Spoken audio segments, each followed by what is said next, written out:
Hey everyone, this week has been all about wrapping up the Speedball project. You know that feeling when you're so close to finishing something, but there's still a pile of small things to do? That's exactly where I was with Speedball. I had the core game working, but it needed that final push to become a complete experience. My focus? Fixing those annoying bugs, creating that perfect final level, adding a leaderboard, and getting the game exported and ready to play. So grab a drink, get comfortable, and let's dive into the final stretch of Speedball's development journey, where a collection of ideas and code finally became a real game. Oh, and stick around until the end. I'll reveal what's coming next. Let me tell you about my lazy developer hack. I created debug teleports to specific checkpoints for faster testing. Did I create teleports to every checkpoint, you might ask?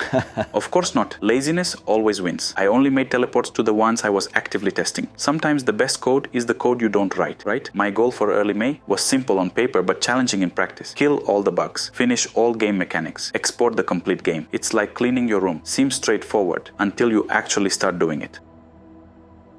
I suddenly realized something was missing. A proper final level, you know? The kind that brings together everything the player has learned. Not another tutorial, but a real challenge. So I created a 3-part final level. First, a speedrun section where one wrong move sends you falling off the track. Then, a jumping section with ramps that test your timing and control. Finally, a 2D maze with a visual secret hidden in the background. I wanted this level to showcase everything the game could do. It's like when a chef puts all their signature dishes on one plate. A bit crazy, but definitely memorable. I wanted to use every single mechanic I had created. I remember thinking while building it, if the player mastered something earlier in the game, they should get to use that skill in the finale. The leaderboard, battle, and menu struggles. Have you ever spent days trying to solve something only to end up exactly where you started? That was me with the leaderboard system. I spent several days with AI tools and tutorials trying to create a working leaderboard. The result? Zero success. Sometimes you have to know when to take a break. So I switched focus to the main menu and pause function. Those went, well, let's say somewhat successfully. The pause game feature just wouldn't work properly. You know what? Sometimes you have to embrace the chaos. So now the game doesn't pause. And that's just how it is. Not every feature makes it to the finish line, and that's a lesson every game developer learns eventually.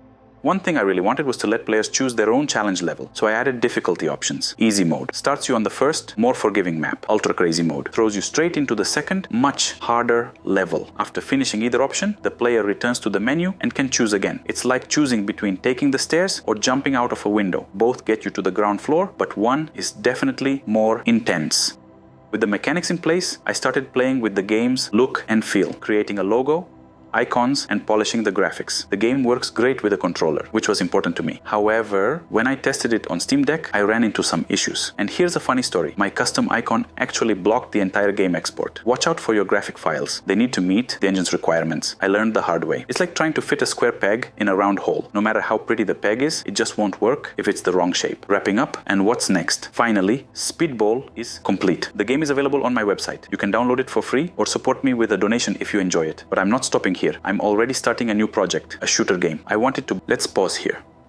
It's been over a month since I started editing this Speedball series, and a lot has happened since then. I've already finished all the core mechanics for my shooter game and even started a new 2D clicker project to dive into Unreal's 2D tools, inventory systems, visible enemy health bars, and more. At one point, I thought the shooter game was done, but then I started learning about proper level and environment design. That changed everything. I went back, threw out the boring cube layouts, and now I'm working on making the world actually feel alive and fun to explore. So stay tuned, because that game is coming soon too.